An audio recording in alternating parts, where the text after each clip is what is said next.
There we go. Hello. Okay. Hello.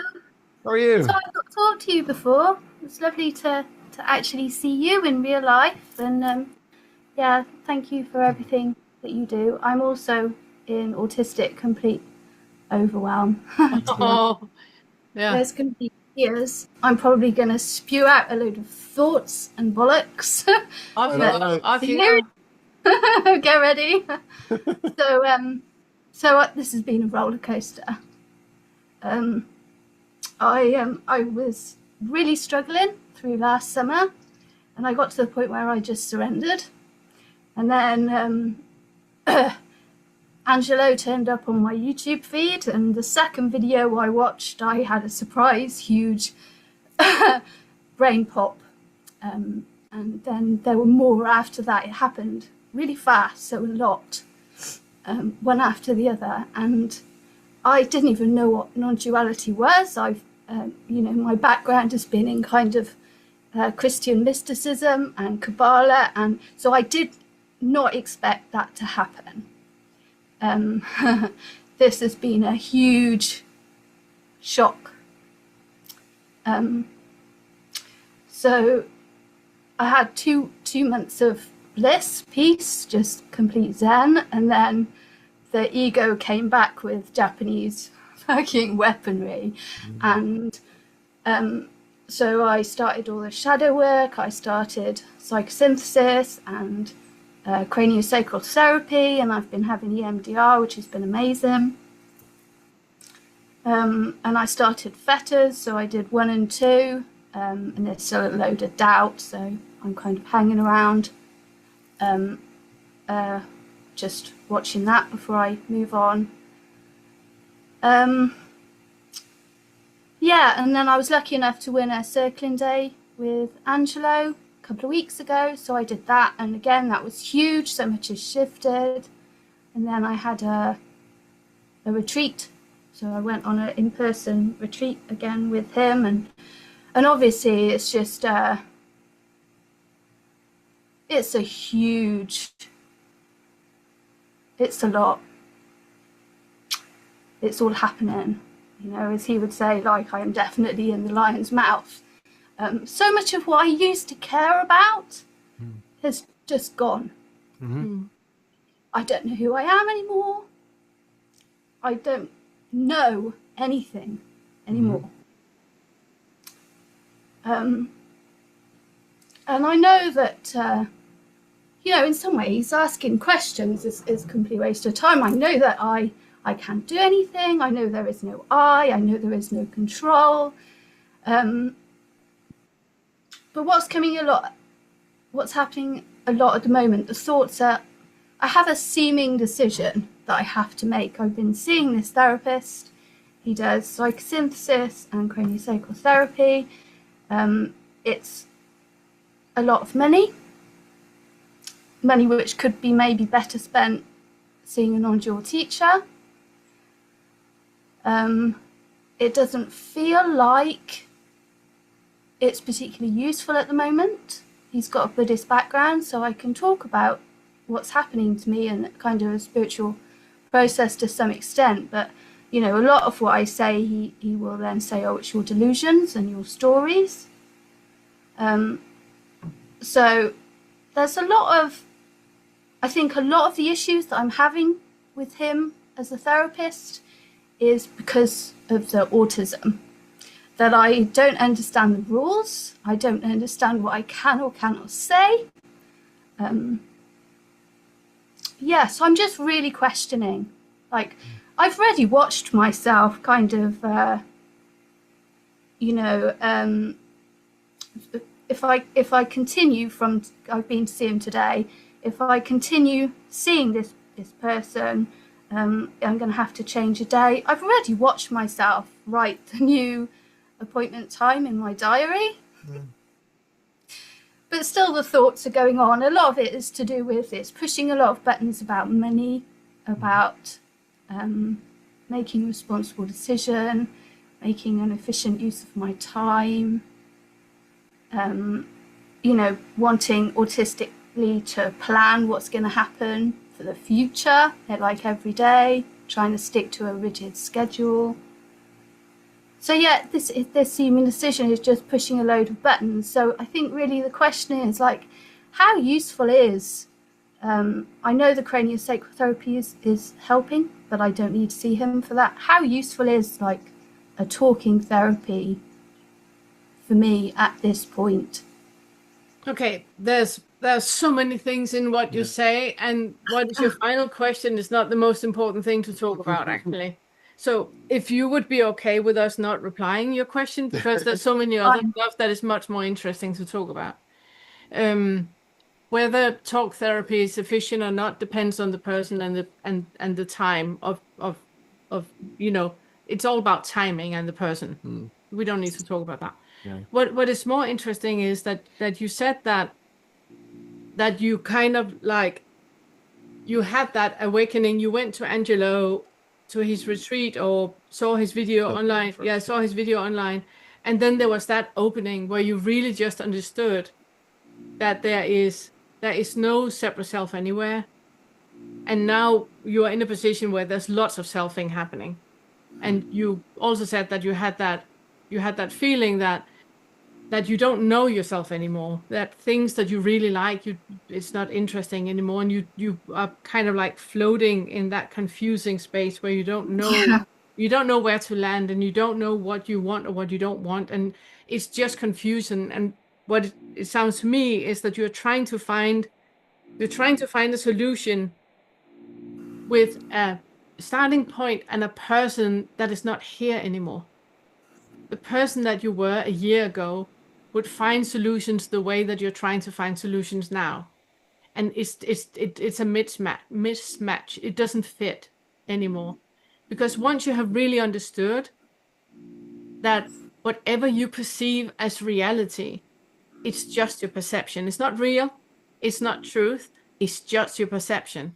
That kind of makes us humble, and it makes us mute in a way that you cannot lean on any previous experience you have had to find your solution, because it's not you know that would not find anything useful for you. So if you come back to the initial understanding that you had, that whatever is your perception is just your perception, that means that you right now have to breathe. You have to come back to your body right now, because your mind is creating a scenario as if you can see into the future, as if you can think your way out of if it's a good idea to go to the therapist or not. You can't. The only thing that is available for you right now is, how does it feel to be Kate in your body right now? It feels like I just feel like a whirlwind of energy. I feel like exactly. Feel your feet. Feel your feet. Feel your feet. And breathe deeply. Make an inhalation. And on the top, breathe even more. Yeah. Now you're here. And in this moment right now, where you're sitting with us and you right now just feel your feet, in this moment, there's nothing that is missing. There's nothing about you that needs to be different. You're not lacking in any way. You cannot become anything better than what is right now, because what is right now is the only thing that is presenting itself. So if you keep breathing and you keep coming back to what is alive in you right now. For example, you might feel, I can see the way that you breathe, that you feel uneasy around the solar plexus. So I would like for you to keep relaxing your shoulders. Relaxing your shoulders. Breathe into that uncomfortableness that you have in the solar plexus. And then just notice, what does that do? Breathing into that, what happens in your body? Not so much in your mind, and not so much in the feelings and in the emotions and all of that come up, because that is just another thought. Feelings and emotions are thoughts.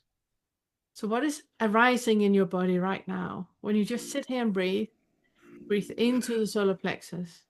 And you're just present right now. What happens in your body? Well, everything is still really swimmy.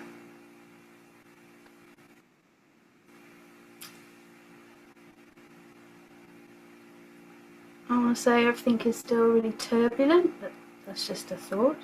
Yeah, because turbulent is in a comparison with something that is not turbulent. So what does turbulent actually mean? How does that feel, turbulent? It's just very energetic. Yeah, is that energy, is it okay for it to be there? Because when you say it's very energetic and the way you hold your hands, it's almost as if you're pushing it away. It's too much, it's too much.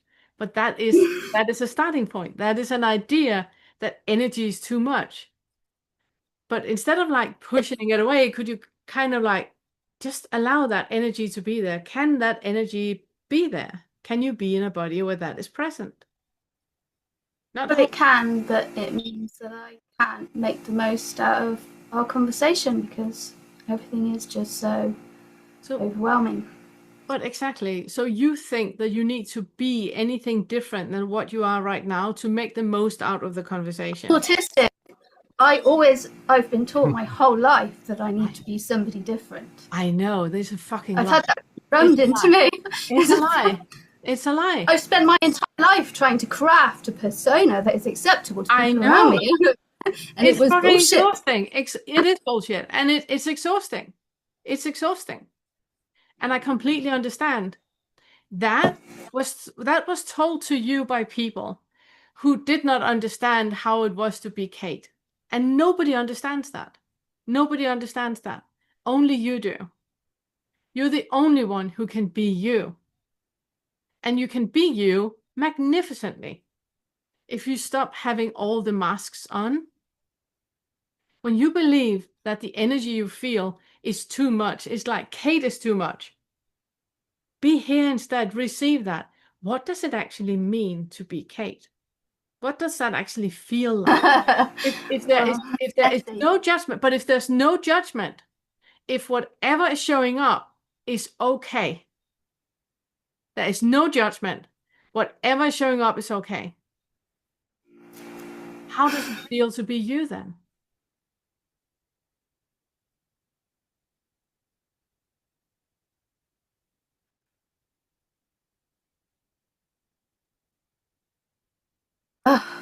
Thoughts, but.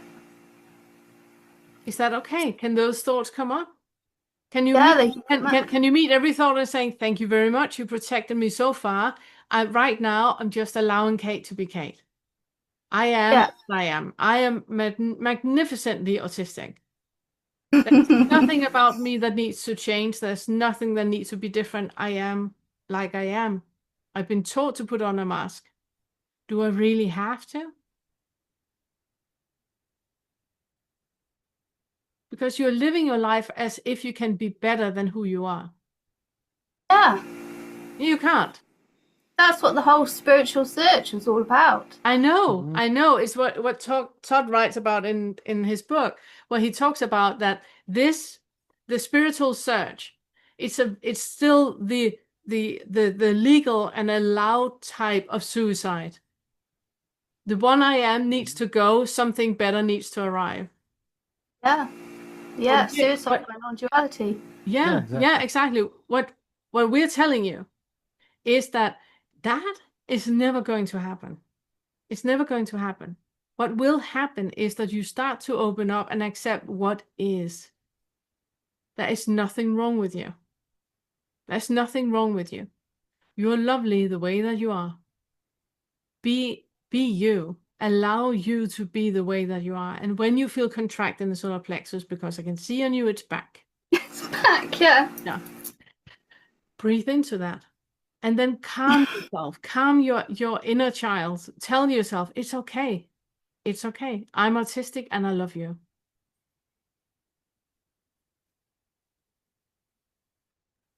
Do you hold against me that I'm an autist? No. No. Why do you hold against you that you are? Why are you so fucking special that you need to be different?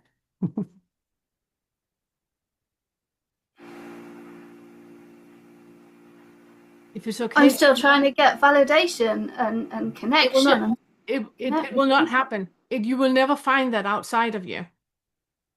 You will never find validation and connection outside of you. Because when you find it outside of you, if you don't have it on the inside, you do not recognize it when you find it on the outside. And that's not a uniquely autistic thing. No, It's something that's we for hear from everyone. everybody across the board. But you need validation and connection with you. You need to love you. Otherwise, when somebody else tells it to you, you don't believe it. I see you and I hear you. But if you do not hear and see you, you don't even know what I talk about when I say that I see you and hear you. You will have an idea, yeah, but you don't really know me. That is you talking to you. So even when you receive validation, 100% validation, no judgment, you can't even receive it because you are full of judgment. You need to absolutely unconditionally accept anything that comes up. And that is not only for people on the spectrum, this is for everyone. You need to absolutely unconditionally accept everything about you, anything that comes up. And then you think, oh, about the neighbor, love that. Oh, wow, where did that come from, sweetheart? Love that without judging it. You're not condoning, you're just accepting what is coming up, what is here. It's a bundle of causes and conditions that has been shaped ever since you were in the womb. Being on your case about you being the way that you are is unfair.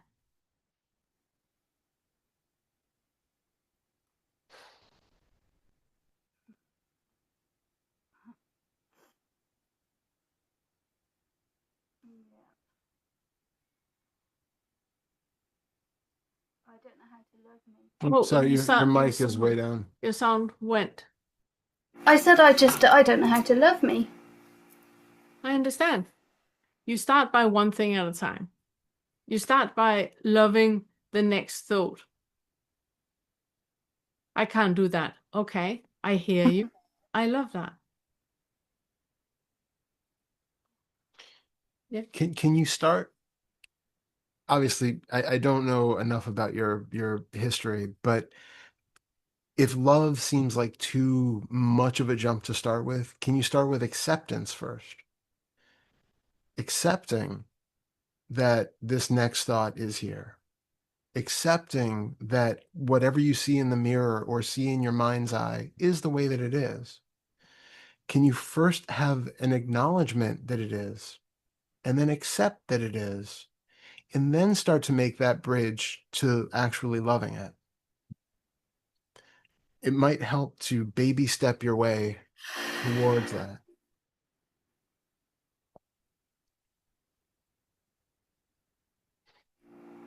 Because if you're at odds with you being the way that you are in this moment and everything being the way that it is in this moment, then it's very hard to love that because you're already at war with it. So Yeah, I'm just a ball of resistance. I'm just like I just feel, the knot in my stomach is just like a huge no. Yeah.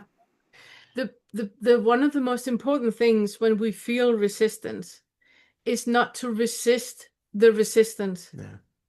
Because that just becomes an issue and an issue and an issue and an issue. Instead, when you feel the resistance, can you allow the resistance to be there? I have a ball of resistance in my stomach, cannot be in a body where I feel this resistance. So I'm stopping, I'm ending the judgment. I'm ending the wanting to be different. I'm just allowing the resistance to be here. You don't need to love the situation. You don't need to love yourself, but you stop resisting the resistance.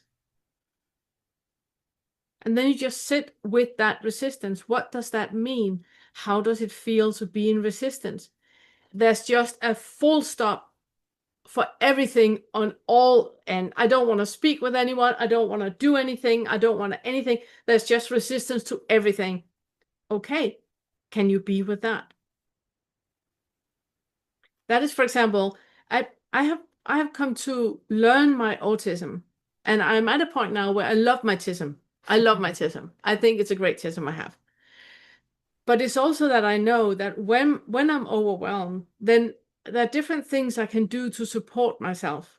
Now, when we have workers in the house and all the noise and everything is different. I mean, the fridge is in a different place in the kitchen than it's supposed to be. Have you any idea how stressful that is?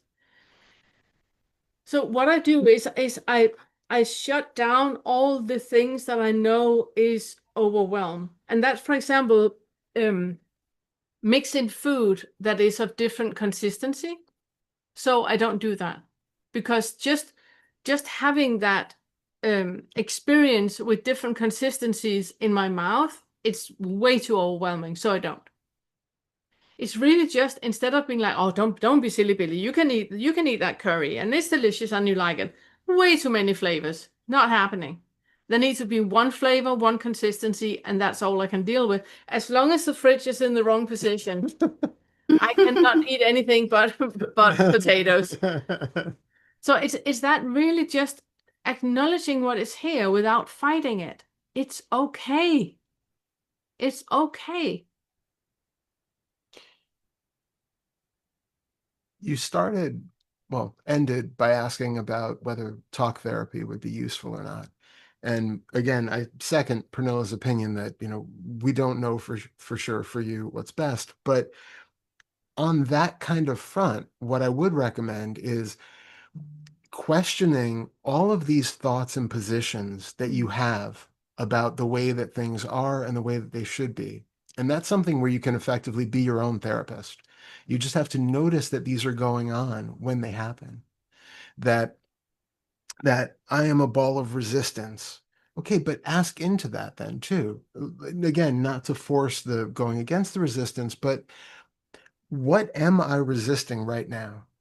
See if you can take things from the abstract of just it's one giant no to see if you can figure out, well, what am I actually resisting? Is there something specific here which I have maybe not been aware of, or maybe just haven't named, or it could also be that there is tension in the body. And so the idea of resistance and no is arising in response to that. A lot of times what we have are kind of secondary assumptions about what we're experiencing based on relatively unrelated things that are going on in the body or things in the mind. So becoming more and more aware of that. And again, I don't know your background as much. You said that you came from sort of a Christian mysticism, but hadn't been aware of non-duality. So I don't know. Have you done a lot of meditation or inquiry or anything like that before? Yeah, a lot. Oh, you're every now and then your microphone goes way down and I can't hear. It's a cheap laptop, sorry. Yeah, That's I've okay. done lots of meditation and So are you pretty aware of when you're thinking and that you're thinking and that you're not having identification with those thoughts in the moment, so you can kind of be sort of uh, have some sort of detachment and perspective on those thoughts? yeah, I think it's I used to be very thought orientated. I used to be Yeah. in my head an awful lot. Um, but I've done enough meditation over the last few months to know that my thoughts are not helpful. Mm. You know, that it's absolutely pointless thinking about anything. Yeah. But But yeah, but it's also because we have this tendency to go like, okay, but that's just ego. I don't need the ego, out with the bathwater. And that is not helpful either, because that is giving a power to thoughts that thoughts don't have. Do you know what I mean?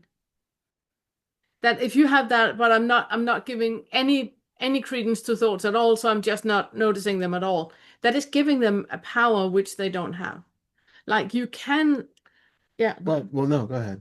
You can be curious and inquisitive to a thought. You don't have to believe it, but you can be inquisitive to what is that thought that you have. For example, the contraction you keep having in the solar plexus, right? Where you don't breathe. Yeah. What is that contraction telling you? Is it telling you there's something wrong with you, or this situation is dangerous, or what is that contraction trying to tell you?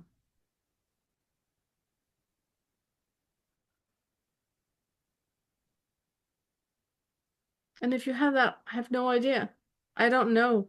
Then next time you feel the contraction, then you just kind to it. Okay, I just noticed I'm not breathing. There we go. Now I'm breathing, and now it's slowly starting to evaporate, that contraction. And at some point, you might know what that contraction is about.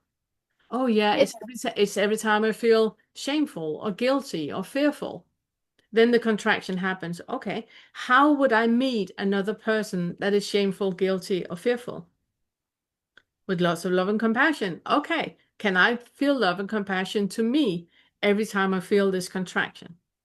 So you just slowly be your own therapist, slowly move the underlying beliefs that you have about that contraction. And I want to say that in the curriculum, in the second feta and the fourth and the fifth, you have all the material you need to deal with all this. I would love to have you come back and speak another time in more depth. There was so much there, and there's so many well, more things but we want to talk about. It's the last thing though that I feel is worth mentioning. This is a little bit more general kind of thing, but especially when you're new to or newish to the non-duality world and all of this, be very careful about taking on any beliefs. And I mean that in you started by, presumably you felt like you were Kate and a self and all of that for most of the years of your life.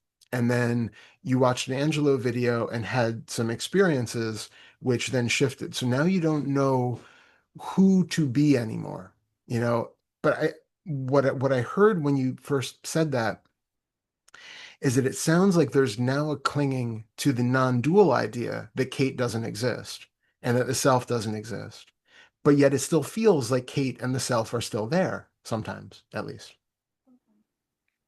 Oh, sorry, your mic again. Yeah, sometimes. Yeah. Yeah.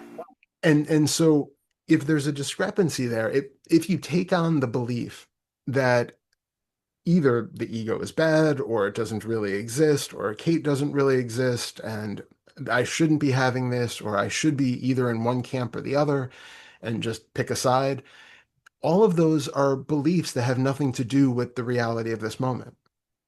All you have to do is recognize, oh, isn't that funny? That selfing mechanism is running again. Oh, yeah, it's been there for however many decades you've been alive. Yeah, okay, that's on. Isn't it interesting that it feels like there's a self here, but it didn't feel like that yesterday? That's a curious phenomenon. It's not a fault of yours. It's not that one is good, the other is bad, that you've done something wrong, that you've done something right. None of that makes any sense. This is just a change in processing, which is kind of a spectrum of itself of different, variations of self-awareness to self-identification, identification with thought, to having a feeling of like your narrative self versus not having your feeling of narrative self. And there's a long spectrum of how much of that you feel at any given moment. And it's not that any of those are inherently good or bad, right or wrong, more or less spiritually evolved. It's our purpose here is to just become aware that none of these are inherently true. That when the feeling of self is there, that is not inherently a true fundamental fact that Kate exists the way I think she exists right now. And when that feeling of Kate is gone, the idea that Kate doesn't exist and the self doesn't exist and all of that is not inherently true either, because it did in a way 5 minutes before, and it might again 5 minutes later. What is true right now when you're not feeling it is that that feeling of Kate does not always exist. That belief in a Kate, that self narrative about my whole life does not always hold true. Sometimes it falls away. Instead of taking on any new beliefs that you should be on some stairway path that's bring you someplace and you're failing if you don't succeed in a certain thing, keep coming back to what's here and just remain curious about what you're feeling. If thoughts are there and they're believed in, just notice that thoughts are there and they're believed in, and notice that they seem sticky for some reason. Keeping that kind of meta awareness about it so that you're aware when it's happening is itself keeping you from getting completely mired in the delusion. So maintaining that kind of mindful stature, even when the feeling of Kate is completely on, is still keeping you from being in the, absolutely mired in the suffering of believing the full impact of the story. Yeah, I can't believe the story anymore. Good. So, but just be very aware if any of that is also intellectual. Yeah. If it still feels like the story is true, if you have an emotional resonance with the story, we also don't want to bypass and deny that. It's okay to recognize that there is still some emotional binding there. There is still something, even if there is a kind of awareness that is somewhat detached enough that I'm aware that I'm not fully that story, not fully that self. But if there's an emotional attachment to it, something that really comes up and feels very sticky about it, It's okay. It's okay. And it's still worth investigating and working with, and not just bypassing away.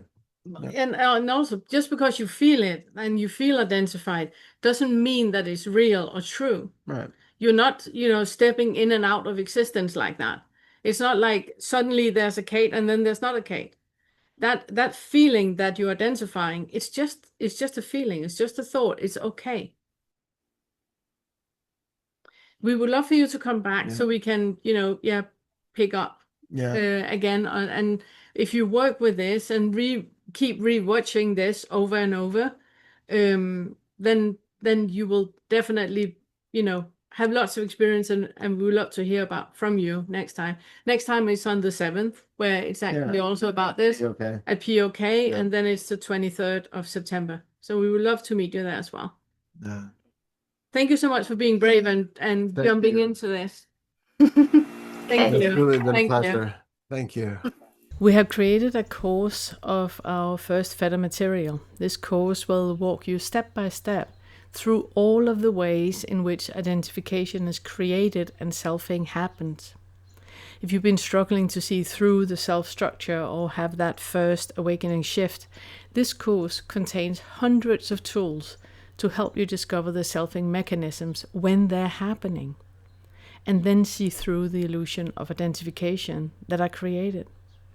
Along with over 14 hours of videos, this $49 course contains a full book worth of summaries, extrapolations on the videos, written inquiry suggestions, and other text. So work slowly, leave time for integration.